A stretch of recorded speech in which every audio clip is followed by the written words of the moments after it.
केंद्र सरकार के निर्णय के बाद अब महाराष्ट्र ने यूनिफाइड पेंशन स्कीम की घोषणा कर दी है। महाराष्ट्र ने अपनी कैबिनेट में यूनिफाइड पेंशन स्कीम को लागू करने की मंजूरी दे दी है। इसके तहत राज्य के सरकारी कर्मचारियों को एक नई और लाभकारी पेंशन व्यवस्था मिलेगी। यूपीएस के तहत रिटायरमेंट के बाद कर्मचारियों को उनकी 12 महीने की औसत बेसिक सैलरी का 50% पेंशन के रूप में मिलेगा। दरअसल केंद्र की इस योजना को अपने राज्य में लागू करने वाला महाराष्ट्र पहला राज्य बन गया है। केंद्र सरकार की घोषणा के एक दिन बाद ही महाराष्ट्र सरकार ने रविवार को राज्य कर्मचारियों के लिए भी इस योजना को अपने राज्य में लागू कर दिया। महाराष्ट्र में यूपीएस को मार्च 2022 से लागू माना जाएगा। इससे राज्य के 16 लाख कर्मचारियों को फायदा होगा। हालांकि इसमें करीब 2.5 लाख पद खाली हैं। बता दें कि केंद्र सरकार की ओर से यूनिफाइड पेंशन स्कीम की शुरुआत की गई है। इस योजना को एनपीएस पुरानी पेंशन व्यवस्था को समाप्त कर लाया गया है। इसके अलावा बुजुर्गों के लिए अलग महामंडल की स्थापना भी की गई है, जिसका लाभ 1 करोड़ 25 लाख सीनियर सिटीजन्स को मिलेगा। इसके लिए 50 करोड़ फंड दिया गया। बता दें कि इस योजना के शुरू होने से राज्य कर्मचारियों की पेंशन महंगाई के अनुसार समय समय पर बढ़ाई जाएगी। इसके अलावा यदि किसी कर्मचारी की मृत्यु हो जाती है तो उनके परिवार को पेंशन का 60% हिस्सा मिलेगा। ये स्कीम मार्च 2024 से लागू होगी और ये एनपीएस की जगह लेगी। यूपीएस के अंतर्गत कर्मचारियों को रिटायरमेंट पर एक मुश्त राशि और ग्रेच्युटी मिलेगी, जो उनकी सेवा अवधि और वेतन के आधार पर निर्धारित की जाएगी। आइए जानते हैं यूपीएस क्या है। क्या है यूपीएस? केंद्र सरकार ने सरकारी कर्मचारियों के लिए नई योजना यूनिफाइड पेंशन स्कीम यानी यूपीएस का ऐलान किया है। ये पेंशन योजना सरकारी कर्मचारियों के लिए 1 अप्रैल 2025 से लागू की जाएगी। सरकार की इस योजना के तहत कर्मचारियों को मिनिमम एश्योर्ड पेंशन भी दी जाएगी। केंद्र सरकार की ओर से बताया गया कि यूनिफाइड पेंशन स्कीम के तहत लगभग 23 लाख केंद्रीय सरकारी कर्मचारियों को लाभ मिलेगा। ये योजना कर्मचारी की मौत के बाद फैमिली को 60% पेंशन देगी। 23 लाख सरकारी कर्मचारियों को यूपीएस का लाभ मिलेगा, जिसके तहत कर्मचारी को 12 महीने की एवरेज बेसिक सैलरी का 50% हिस्सा रिटायरमेंट के बाद आजीवन दिया जाएगा। हालांकि कर्मचारियों को कम से कम 25 साल तक सेवा देनी होगी। समय समय पर इस पेंशन में महंगाई राहत यानी डीआर भी जोड़ा जाएगा।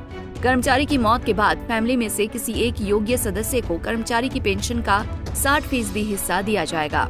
यूनिफाइड पेंशन स्कीम के तहत ग्रेच्युटी के अलावा रिटायरमेंट पर एक मुश्त राशि भी दी जाएगी। इसका कैलकुलेशन कर्मचारियों के हर 6 महीने की सेवा पर मूल वेतन और महंगाई भत्ते के 10वें हिस्से के तौर पर किया जाएगा। इसमें ग्रेच्युटी का अमाउंट ओपीएस की तुलना में कम हो सकता है। बता दें कि केंद्र सरकार की इस स्कीम में कहा गया है कि अगर राज्य सरकार इस स्कीम को लागू करती है तो राज्य सरकार को भी इसका लाभ दिया जाएगा।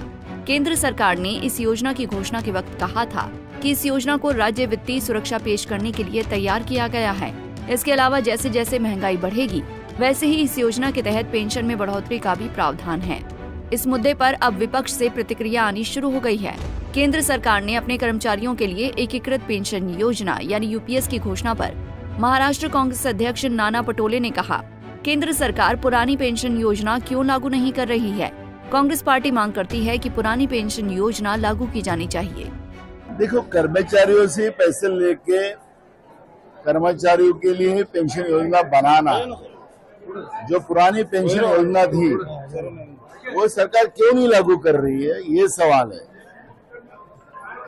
जो नरेंद्र मोदी की सरकार जब से आई तब से जो बनियागिरी शुरू है, किसानों से भी उन्हें वही काम किया, गरीबों से और मध्यम वर्गीयों से भी वही काम किया, कर्मचारियों से भी वही काम कर रहे हैं। और इसलिए पुरानी पेंशन का जो स्कीम था वही लागू करना चाहिए, ये कांग्रेस की मांग है। रिपीट वही पेंशन कर रही है। बिल्कुल बिल्कुल, पुरानी पेंशन योजना ही लागू करना चाहिए।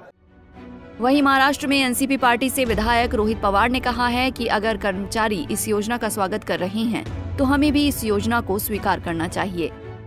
देखो, कोई भी चीज़ अगर एकाध जो संगठन होती है, जैसे कि अभी जो एम्प्लॉय संगठन है यहाँ की, अगर उन्होंने उसका स्वागत किया होगा तो हमको भी स्वागत करना पड़ेगा। अभी उसके डिटेल्स में मैं नहीं गया हूँ। और दूसरी बात, जो सेंट्रल एम्प्लॉय जो यूनियन है इंडिया की, उन्होंने कहा है कि कोई भी पक्ष अगर सत्ता में हो या विरोध में हो, इस चीज़ की राजनीति नहीं करना चाहिए। इसलिए अगर उन्होंने ये एक्सेप्ट किया होगा या स्वागत किया होगा तो हम भी करेंगे, लेकिन उसके डिटेल में जाके ही उस पर ज़्यादा हम बता सकते हैं। बहरहाल महाराष्ट्र में इस योजना के लागू होने के बाद से ये स्कीम देश के अन्य राज्यों के लिए भी मिसाल बन सकती है। इस योजना को जमीनी स्तर पर उतारने और लाभार्थी को इसका पूरा लाभ मिलने जैसी बारीकियों पर सबकी नजर बनी रहेगी। आने वाले समय में इस स्कीम को जमीन पर उतारने में कितना समय लगता है, ये देखने वाली बात होगी। Bureau report, Punjab Kesari TV.